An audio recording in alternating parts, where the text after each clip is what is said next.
Oh my bloody god. I'm an emotional wreck. I really am. I mean, I've got a cold flu thing going on at the minute, so if I sound a bit weird, that's why. I also can't hear properly because the cold's got into my ears. But Jesus Christ, that episode. I'm man enough to say that I cried my eyes out. I swear to God, like this show got me so hard at a certain point, and we're going to get into that now. So, this is episode 7 of Welcome to Derry, and I'm not going to lie, it's broke me. It really has. I'm a grown ass man, right? And I was sitting there, tears, actual tears. I'm probably gonna cry now. I know I'm ill and run down, so that might be part of it. But literally, that, oh my god. So let's just get started. So we open up the episode with a flashback to 1908 or the 05, whatever. We're back to them, and we see the guy who was originally Pennywise the dancing clown, who is Kirsch, isn't it? So it's Mrs. Kirsch's dad, and you see him putting on his show. So they introduce him, and his show is actually amazing, right? Considering it's back then, the props he has, what happens with the wooden flowers coming up the stage, and it's a really good show. A bit dark for a clown show. I thought there'll be a bit more humour to it, but it's quite a very dark. It's a moving piece, really. A weird one. And then you sort of like, he does the show and all these kids just come flocking to the stage, and sort of he gets a bit like, oh god, look, and leaves the stage. And then you can see in the distance there's like a barn or something, and there's some like kid just staring through the barn. And the first thought I had is, I bet that's Pennywise, like, or it. I bet that's the entity known as it, right? I bet it's that, because then I thought to myself, well, obviously it's now seen how the kids are drawn to him. And he's like, I'm going to use that. But of course, to do that, he has to, I don't know if he has to, but he just basically kills the Mrs. Kirsch's dad. So you see, like, the guy, he's outside, he's having a cigarette. You find out his wife had died as well. And he's having a bit of a cigarette. And the next thing you know, this kid turns up, the freaky kid that we saw in the barn turns up. And we get this whole sort of like, the kid going, oh, I've lost my mum, and he's like, okay. He's kind of trying to shoo it off at first. He's like, okay. And then he hears screaming. He's like, what's that? And the kid's like, that's my mum. And the kid takes him by hands and leads him into the woods. Obviously, that's where he dies.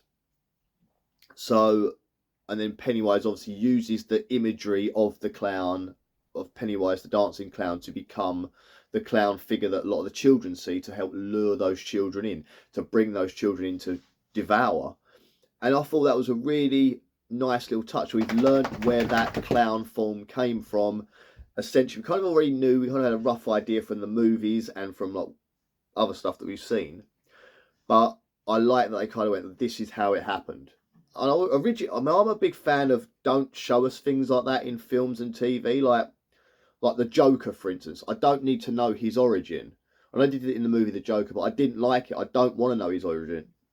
He should just be this thing that appears, causes chaos, and then Batman has to try and solve the problems that he causes, like a storm, like a natural disaster.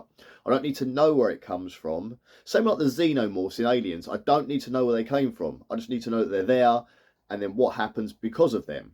I think when you find out origins a lot of the time, it kind of like brings it down. Especially a villain's origin story tries to like bring you down, and tries to like, makes it less of a myth. I like the mythology of it, but this, I like the way it did. It's still not the true origin of the sort of the creature. We know it came down from the stars and then boom, but it takes on different forms. But it's nice to see the origin of the form of the clown. So that's what we saw there. So then we go back to, oh, for God's sake, here we go. I'm going to start crying. We go back to the black spot in possibly one of the best bits of cinema I have seen all year, and it's on a TV show. So we saw last week, obviously, that the town like mob had formed and went to the black spot. So the black couple that are outside the black spot run into the black spot and say, everyone, look, they're coming, like sort of thing. And then they just walk in. The mob sort of walk in, led by Bowers, just bowl straight in. And there's a bit of a standoff where he's like, listen, we know he's here, send him out, meaning the projectionist, send him out, and everything will be fine.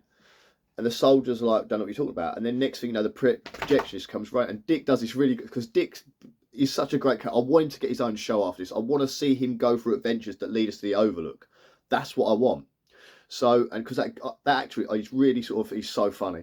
He comes out and he's like, don't be silly, you ain't no one here, sort of like trying to blag it off. And next thing you know, like the projectionist comes out and he's like, I'm here, like don't hurt anyone, I'll go with you. So he's giving like a hero moment, and Dick's just like he was doing so well, and he just comes out and ruins it. And he's like, great, here we go. So he's like, I'm gonna go, and what's his name's like, that's a good idea. And then all the other black people are like, no, hang on a minute. They all pull out guns because obviously they're all military. They've got guns. They're military. And there's like a bit of a standoff inside the bar. And then Bowers is like, nah, we're all gonna go. And they got to walk away. And I was like, oh, I know what they're gonna do now. I thought they were gonna go away and come regroup and come back, but instead they literally go out, instantly shut the door, lock it, and they sort of form a perimeter around the outside, and they just start petrol bombing the black spot. Now the fire obviously starts up straight away. This is what we've been building to. This is what we knew was coming. If you've read the book, you know what's coming. If you've read Stephen King's It, you know where this is going. I thought this scene would be most of the episode, but they condensed it down, and it kind of worked in the end because of what happens later on. But I still kind of want more from the black spot, because we've built and built and built to this massive event, and I felt it was over a bit quick. But however, what happened in there, oh my god, maybe it would have watered it down if they went longer, I don't know. But we've got, obviously all the kids are in there, all 4 of the kids are in there. You've obviously got Will, Marge, Rich, and our little black girl, daughter of the projectionist, is in there as well. And we know the 2, Will and the daughter of the projectionist are all sort of one place, and Will and Marge are sort of at the other side of the bar. And they start fanning these petrol bombs. And this got gory as hell. This is like, remember the first episode was really gory and we were like, oh, shocked by it, how gory it was. They went up a level. They went more. This is disgusting, some of this, but it's violent. It's proper. It's not like gore for the sake of gore. It's violent gore that was kind of like, boom, hit this, have this. So where the place starts going up, because there's a lot of alcohol in this place. A wooden building with alcohol everywhere. It's gonna go up. So it starts to go up, and as people are rushing to the windows, the mob are outside with guns just shooting people. So they're like, you see like people go and their head just getting blown off. It's proper bad. And you see like people getting shot and that. And every time they're trying to get out, you see the people that did get out and they're trying to run. They're getting shot as they're leaving. It's horrible. It's such a horrible thing. If you're wondering my camera's wobbling, my dog is under here and he's knocking the stand. So that's why I'm a bit like, I'm not drunk. So, although I wish I was after watching that. So everyone's getting shot, killed. It's just horrible. People are getting burned. You see people going up where the bottles are hitting them and the flames are going everywhere. I mean, the old Molotov cocktails in there. It is horrific. Really, really not over the top, really honest violence. It's horrible. And people are screaming, running, and you can see the militia people just outside, just sitting watching it, almost like they're enjoying it. It's horrible. And there's chaos going on. And you've got Dick who's trying to run around, trying to work out how to get out. And he's like, right, can't go out, they can't. He's trying to work it all out. And he's seeing dead like ghosts as well, because he's still got this thing that Pennywise unleashed that box on him. So he's seeing these dead people like from the past, and he's just like, oh my god, he's trying to ignore that, get away from it. And then we see this like black woman, she sort of goes down, she's crying. And then from literally, they do it so well. So you just sort of see this form appear in the sort of fire. 'Cause the way they do it is so you can't really see much. Because in a fire like this, there's going to be smoke everywhere. There's flames everywhere. You can't really see much. Like you can just see fire everywhere. And suddenly, in the sort of distance, in the fire, you see this like, figure just sort of like peer up, his shadow, and it's like the Pennywise silhouette. And he starts to like dance towards them and stuff. And he goes up to this girl, he's like, I can help you. And he holds her up and picks her up. And then he just like, the face goes and rah, and he goes for her. And then we see, I think, who is it that sees him? It's the black girl. Yeah, it's the projectionist's daughter. She's looking around trying to see where to go. And then she sees Pennywise just munching on this woman's face. And when you see it, it's disgusting. Like, he's blood all coming down his face. And she's there, and half her face is gone, where he's just been on the face. And he does this little turn. And he looks at her, and he's like, I'm sorry, have I got a face on my face? And it's just like, oh, that's disgusting. And it's just, oh, it's proper disgusting. Like, oh. And then, so she screams and like goes to run and that. So we know Pennywise in there. And he's basically just picking people off, I think, as we go along. We don't really see much more of him doing it. We see him about, but we don't see much more of him attacking people inside. But I'm guessing he's just picking them off as he chooses to devour them. And you get them screaming. So then Dick, he's like, he remembers about the fridge. Well, he sees like this like old soldier ghost, like this sort of Civil War soldier ghost, sort of walk past him with half his face gone. And he's like, oh God. And as he walks that way, he sees the fridge behind the bar, which we knew from earlier was leaking. So Dick's like, goes down, touches it, he's like, yeah, it's still wet. So he pulls the fridge out, gets another guy to help him pull the fridge out, and then that guy gets shot as well. And then, because where the fridge has been leaking, the floor's rotten. So Dick just sort of kicks it, smashes it in, rips the floor up, and he's got a way out. And he's like, oh, good. And he goes to leave. And he's like, oh, and he knows everyone else is in trouble. And he does that freeze moment. He's like, oh, but you think he's going to go because he's kind of like, I'm just going to go. Like, and then he stops.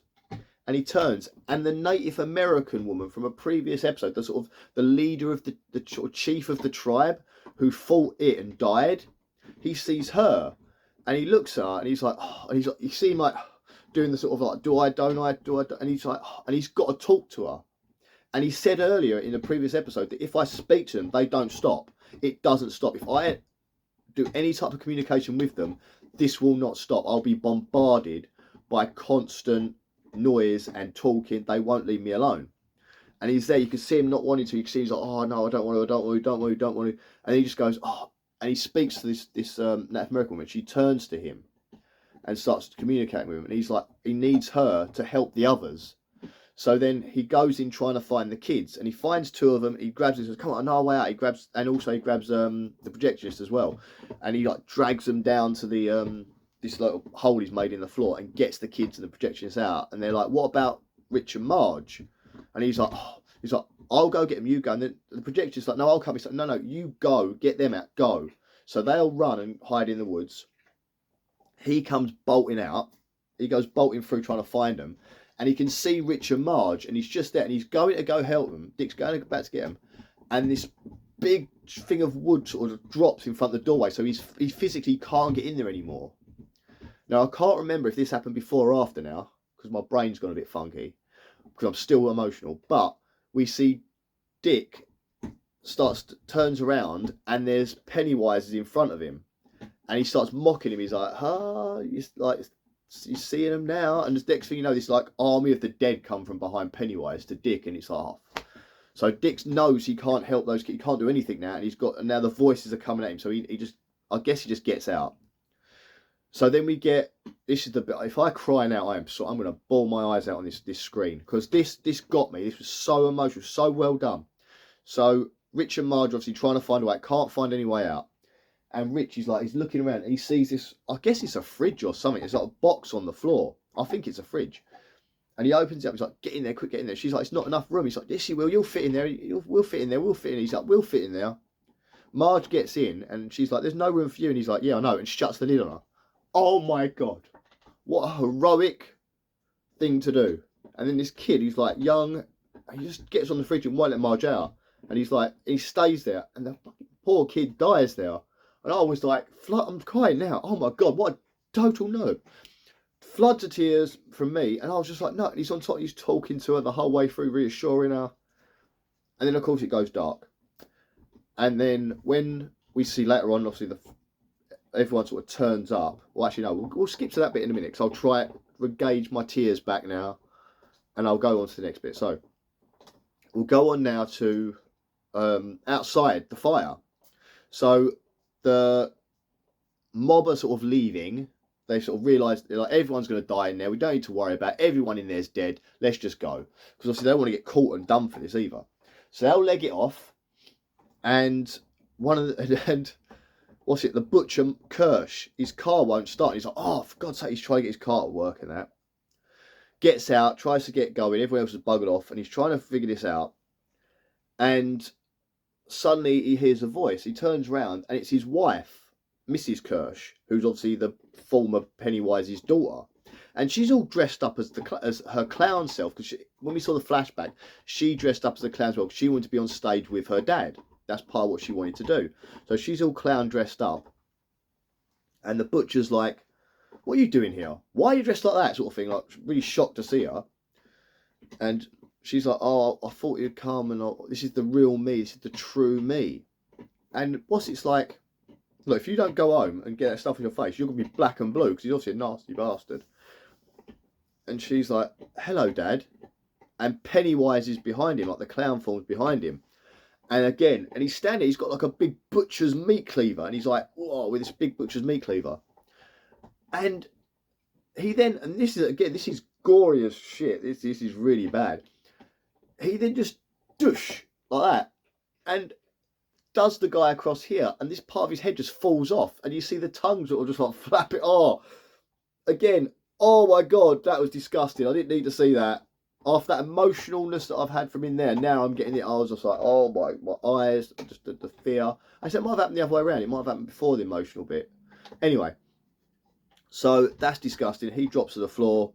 There's like gore, and then Mrs. Kerr, she's like, oh, like, come here. And like Pennywise plays up the dad role. He's like, oh, come here. Gets to do the bow that she did earlier and all that. Just come here. Gives her a cuddle, and he's like, I'm gonna go away now. I'm gonna go to sleep. And she's like, what? But no, you're supposed to stay with me, sort of be with me, because that's why I've done all this. Like, it was Kirsch, right? She was the one that told the police and the mob people where to find the projectionist, even though she's supposed to have been like having an affair and in love with him. What a cow! And she did it because she knew that would draw in Pennywise, and that would draw the clown in, so she could see her dad again. I was just like, you absolute cow. I thought that was what had happened last week, but I wasn't sure. But now that absolute cow, right? So she's done that, right? So to think it, and then Pennywise is just like, no, I've got to wait, and like she won't let him go. She sort of has a go and won't let him go, and then she realizes it's not her dad. Like, it's not your dad. Like, she realizes it, and he's like, and then Pennywise does this also. We've seen this bit in the trailer where he sort of does that, like, and he's got the blood pouring down his face because he's literally munched the head of the butcher. Like, who's munching that while he was talking to her. Disgusting, totally disgusting. But he's got the blood pouring down him. And she's like, where's my dad? What did you really do with him? And he's just like, I ate him. I ate him. He's in me. And he's reaching out to you. And it's that Skarsgård has got... So that weird chewing noise is my dog chewing on his bone, if you're wondering. So Skarsgård should get some sort of award for this. There's a couple of people that should get awards in this show. Skarsgård is one of them, because just from his portrayal as the human Pennywise and what he does with the clown, it's so good. And that, like, Richard, it's that voice as well. It's horrible. It's like, he's reaching out to you and he's doing all this. It's so horrible. And she then starts, like that. The next thing you know, the face opens up. You get the dead lights flying around, and she goes all like, and starts floating up like in the deadlights, and she's all out of it. And I thought he was going to take her back to his lair, but later we see her getting put into like an ambulance. I don't think they're going to take her to like Juniper Hill, I don't know, but you see her getting put into like this ambulance thing, and she's going to be off. And I was like, oh, what's that about? Anyway, there's that happens, and then we get we go back into we see the kids are outside, like they're safe. Will and Projection's daughter, whose name I can never remember. I don't know why. I think it's an easy name as well. I probably said it before, but I can't remember it. But she's out there as well with the convicts, and they try and hide him in the woods, and they're watching what's going on. And then we get the firemen have all gone into the black spot after it's finished. They've gone in to put the fire out and such, because obviously they would have turned up. And they open up the fridge, and Marge is in there. And I thought Marge might be dead too, like suffocated in the fridge. But no, like, she gets out, she's all like a bit weary, she gets out, she goes to walk away, and she turns, and you can see hair, just the fridge is there, you can sort of see like hair there, and I was like, oh no, because I thought maybe he's outside, maybe he's fine. The hope in me was like, maybe he's a hero, he's fine, it's gonna be okay. And then she walks around the fridge, and you see him sitting there, his eyes open, just staring, and for a second I was like, he's alive. And then I realised he wasn't. And I was like, oh, that's just horrible. And then Marge goes down to him, sort of like gives him like a hug and holds him. And I keep going back to sort of like the stuff he was saying to her. He was saying to Marge when he was on the fridge, like, how first time he saw her, he just thought she was amazing. And he remembered every detail of it. And he told her the details, and she was like shocked that he remembered. And how she said he wanted to take a photo of it. It was just such a nice image, a nice thing to say to her. And how he's the knight, because before they were discussing about him being a knight, and how knights rescue fair maidens. I kept going back to that in my head, and then my eyes started crying again, because I'm a wuss. So she's like, goes up to him and gives him a cuddle, and she's holding him, crying on him, And then Will and Projectionist's daughter walk in, and then they're like, oh my God, and they give him a cuddle as well. And this is another kid. This kid, Richie, deserves an award, because not only did he break me in this episode, but also he's been fantastic all throughout. And in this scene, he manages to hold that dead stare as like he's playing himself as dead, while they're all holding him and reacting around him, and he holds that I'm dead and staring off into the distance for that time while they were doing that scene. And I was like, that's hard to do. That is so hard to do for a kid to do it. Oh, I was like, that is amazing, because like you often seen like in many films from the past, when someone's supposed to be dead, you sort of see them breathing or twitch or something. He holds that death and he's sort of slowly moving because they're pushing on him. That is amazing. That kid deserves an award. I don't even care, right? He definitely deserves something, because that was stunning. Great acting.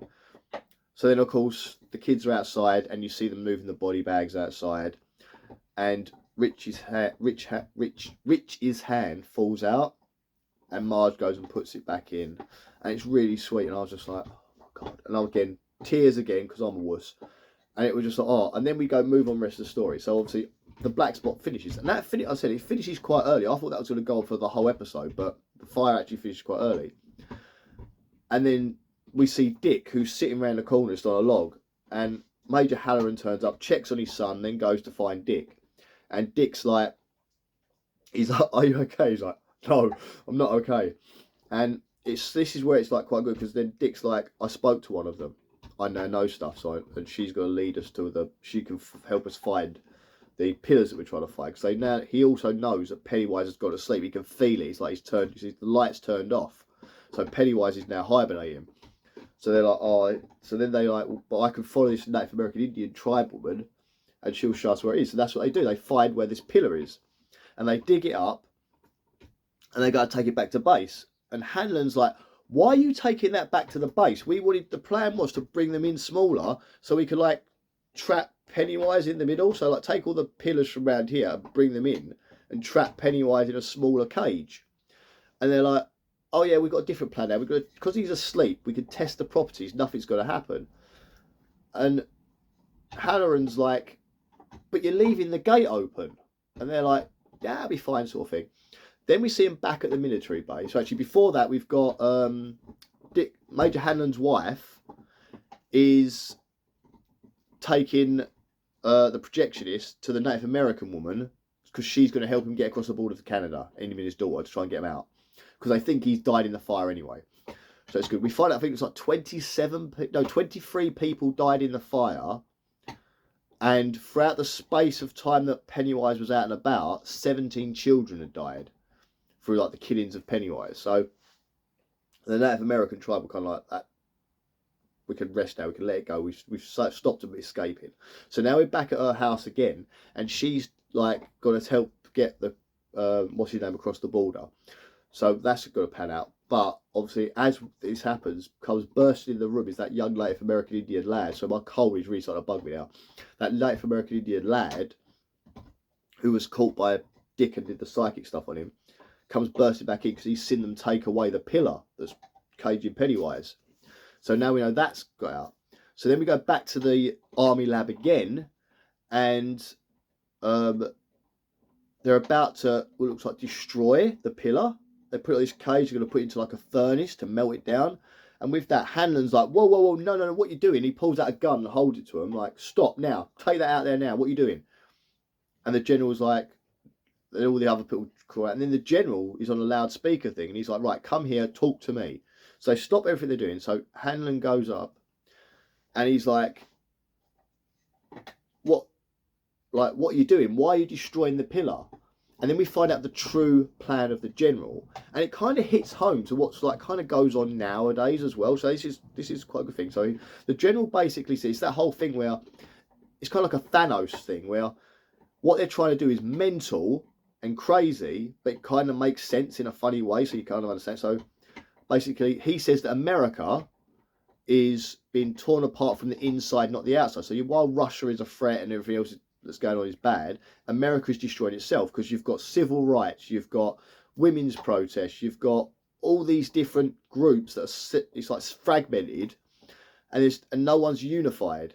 And he said, but fear unifies people. He said, look at the black spot. Derry's been crazy these last couple of days. Big tragedy.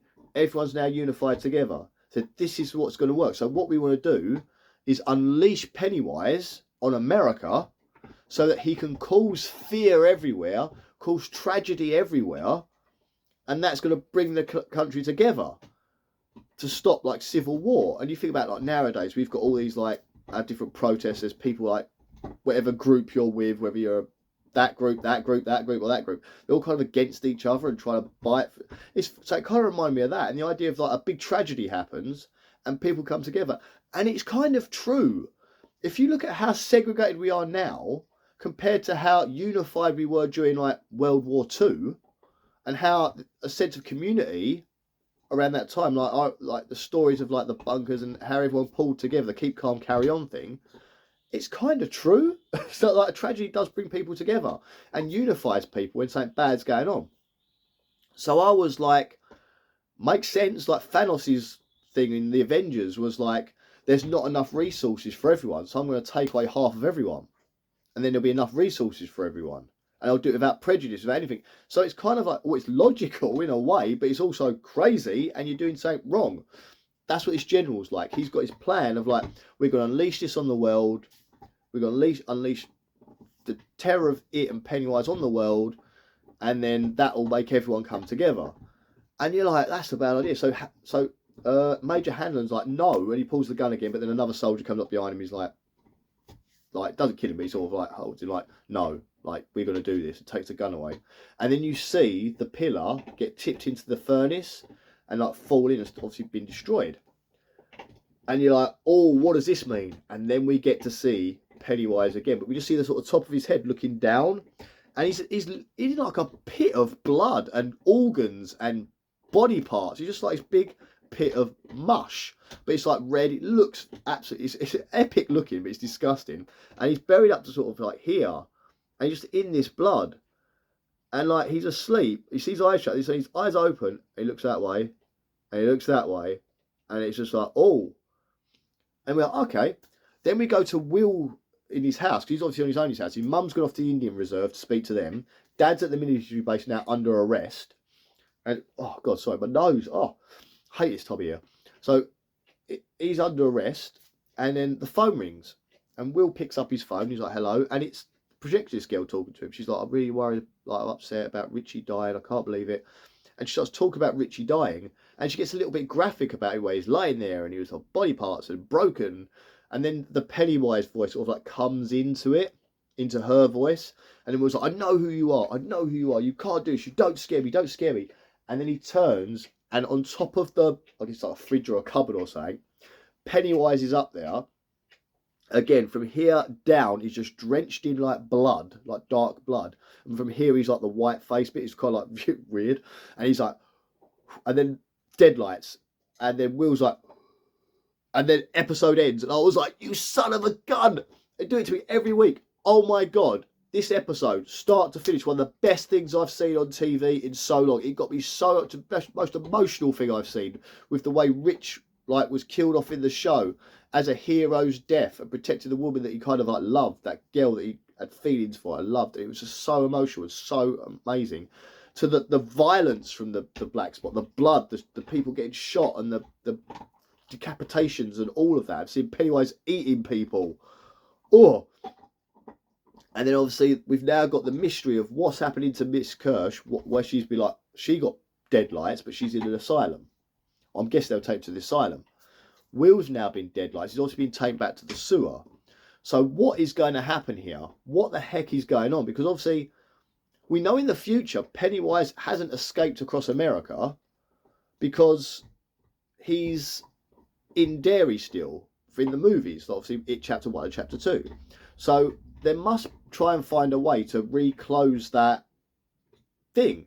Reclose that with the pillars, because obviously one's destroyed, so he can get out. And the whole point is he can get out. So maybe now he's thinking, oh, I can get out now, so I need to feed on more so I can spread. That's what I was thinking. That's where my logic went to, that he needs to spread out, so he might need more sustenance to be able to do that, because why he's just in Derry, he only has to kill so many people, go into hibernation, come back again. Maybe this time round it's like a he's got to build up more. So it's like, that's not enough. The black spot wasn't enough. The other 17 kids I've eaten isn't enough. I need more. So maybe now he's going to go in. And I know there was in the trailer, way back when we saw the trailers for this TV series, you saw a scene with those mean girls, the patty cakes were deadlight. So I'm thinking maybe next episode we're going to see that. Maybe he's going to go around and get all of the kids in Derry. Or maybe the whole of Derry, just deadlight all of them. I don't know. But this is so, so good. This show has just got me so well. What did you think? Did you think Richie's death was as emotional? Did you cry like me? Are you a wuss like me, who even on this video started welling up, thinking about it, talking about it?